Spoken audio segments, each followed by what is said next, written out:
वक्रतुंड महाकाय सूर्यकोटि समप्रभ निर्विघ्नं कुरु मे देव सर्वकार्येषु सर्वदा। नमस्कार दोस्तों, हमारे YouTube चैनल पे आप लोग का स्वागत है। आइए सुनते हैं माघ कृष्ण गणेश चतुर्थी व्रत कथा। जय श्रीमन नारायण। पार्वती जी ने पूछा कि हे वत्स, माघ महीने में किस गणेश की पूजा करनी चाहिए तथा इसका क्या नाम है। इस दिन पूजन में किस वस्तु का नैवेद्य अर्पित करना चाहिए और क्या आहार ग्रहण करना चाहिए, इसे आप सविस्तार बतलाने की कृपा करें। गणेश जी ने कहा कि हे माता, माघ मास में भालचंद्र नामक गणेश की पूजा करनी चाहिए। इनका पूजन षोडोपचार विधि से करना चाहिए। हे माता पार्वती, इस दिन तिल के 10 लड्डू बना लें। 5 लड्डू देवता को चढ़ावे और शेष 5 ब्राह्मण को दान दे देवे। ब्राह्मण की पूजा भक्तिपूर्वक करके उन्हें दक्षिणा देने के बाद उन 5 लड्डुओं को उन्हें प्रदान कर दें। हे देवी, 10 तिल के लड्डुओं का आहार स्वयं ग्रहण करें। इस संबंध में मैं आपको राजा हरिश्चंद्र का वृतांत सुनाता हूँ। सतयुग में हरिश्चंद्र नामक एक प्रतापी राजा हुए थे। वे छात्र धर्म में पटु, सरल स्वभाव, सत्यनिष्ठ और विद्वान ब्राह्मणों के पूजक थे। हे देवी, उनके शासन में अधर्म नाम की कोई वस्तु नहीं थी। उनके राज्य में कोई अपाहिज, दरिद्र या दुखी नहीं था। सभी लोग आदि व्याधि से रहित एवं दीर्घायु होते थे। उन्हीं के राज्य में एक ऋषि शर्मा नामक तपस्वी ब्राह्मण रहते थे। एक पुत्र की प्राप्ति होने के बाद ही वे स्वर्गामी हुए। पुत्र का भरण पोषण उनकी पत्नी करने लगी। वह विधवा ब्राह्मणी भिक्षाटन के द्वारा पुत्र का पालन पोषण करती थी। उस ब्राह्मणी ने माघ मास के संकटा चतुर्थी का व्रत किया।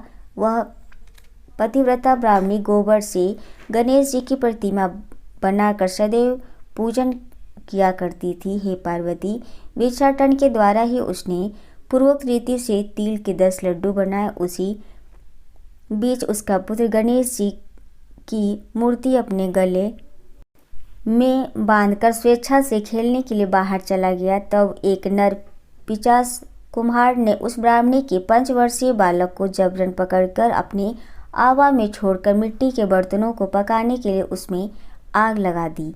इधर उसकी माता अपने बच्चे को ढूंढने लगी। उसे न पाकर वह बड़ी व्याकुल हुई। वह ब्राह्मणी विलाप करती हुई गणेश जी की प्रार्थना करने लगी। हे गणेश जी, हे विशाल शरीर वाले, हे सूर्य नारायण की लाली के सदृश कांतिशाली, हे सुंदर जटा समूह को धारण करने वाले, आप इस दुखनी की रक्षा कीजिए। हे गजानन, हे 4 भुजाधारी, हे मस्तक में चंद्रमा को धारण करने वाले, हे विनायक देव, हे अनाथों के नाथ, हे वरदायक, मैं पुत्र के वियोग में व्यथित हूँ, आप मेरी रक्षा कीजिए। वह ब्राह्मणी इसी प्रकार आधी रात तक विलाप करती रही। प्रातःकाल होने पर कुम्हार अपने पके हुए बर्तनों को देखने के लिए आया। जब उसने आवा खोलकर देखा तो उसमें जांघ भर पानी जमा हुआ था और इससे भी अधिक आश्चर्य हुआ जबकि उसमें बैठे एक खेलते हुए बालक को देखा। ऐसी अद्भुत घटना देखकर वह भयवश कांपने लगा और इस बात की सूचना उसने राज दरबार में दी। उसने राजसभा में अपने कुकृत का वर्णन कर दिया। कुम्हार ने कहा कि हे महाबाहो, हे प्रज्वलित अग्नि के समान तेजवान, हे महाराज हरिश्चंद्र, मैं अपने कुकर्म के लिए वध के योग्य हूँ। उसने आगे कहा, हे महाराज, कन्या के विवाह के लिए मैंने कई बार मिट्टी के बर्तन पकाने के लिए आवा लगाया, परंतु मेरे बर्तन कभी भी नहीं पके और सदैव कच्चे ही रह गए। तब मैंने भयभीत होकर एक तांत्रिक से इसका कारण पूछा। उसने कहा कि चुपचाप किसी लड़के की तुम बलि चढ़ा दो, तुम्हारा आवा पक जाएगा। मैंने सोचा कि मैं किसके बालक की बलि दूँ, जिसके बालक की बलि दूंगा वह मुझे क्यों कर जीवित छोड़ेगा। इसी भय से ही महाराज, मैंने विधवा ब्राह्मणी की बालक को बलि देने की बात सोची। मैंने दृढ़ निश्चय किया कि इसे ही बैठाकर आग लगा दूंगा।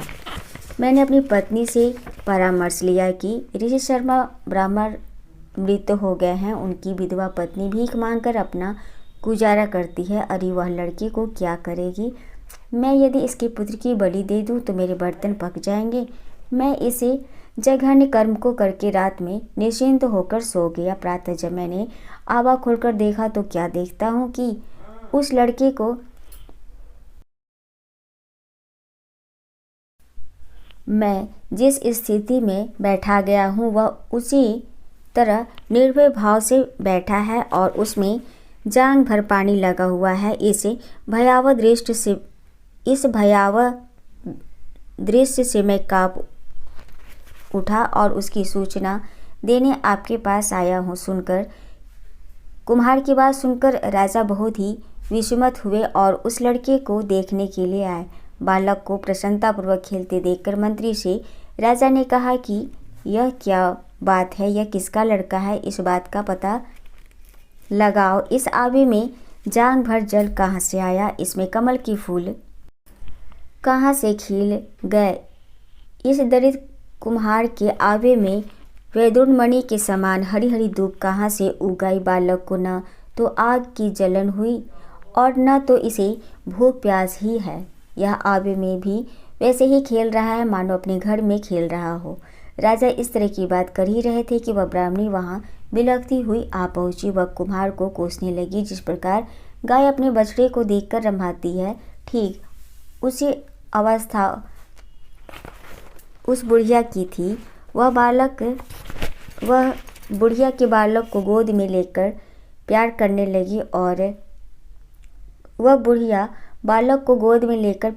लगी और रोती कांपती हुई राजा के सामने बैठ गई। राजा हरिश्चंद्र ने पूछा कि हे ब्राह्मणी, इस बालक के न जलने का क्या कारण है? क्या तू कोई जादू जानती है अथवा तूने कोई धर्माचरण किया है जिसके कारण बच्चे को आज तक नहीं आई? राजा की बात सुनकर ब्राह्मणी ने कहा कि हे महाराज, मैं कोई जादू नहीं जानती और न तो कोई धर्माचरण, तपस्या, योग, दान आदि की प्रक्रिया ही जानती हूँ। हे राजन, मैं तो केवल संकटनाशक गणेश चतुर्थी का व्रत ही करती हूँ।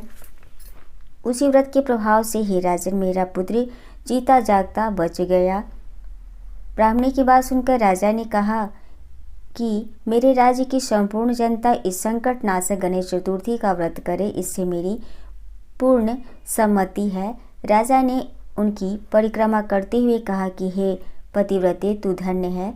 राजा ने संपूर्ण नगरवासियों को गणेश जी का व्रत करने का आदेश दिया। इस आश्चर्यकारी घटना के कारण सभी लोग उस दिन से प्रत्येक मास की गणेश चतुर्थी को व्रत करने लगे।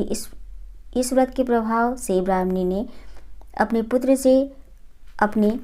पुत्र के जीवन को पुनः पाया था।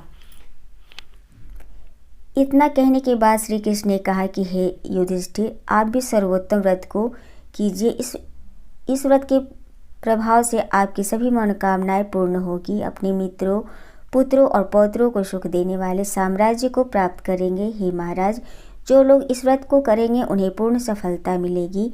भगवान कृष्ण की बात से युधिष्ठिर बहुत प्रसन्न हुए और माघ कृष्ण गणेश चतुर्थी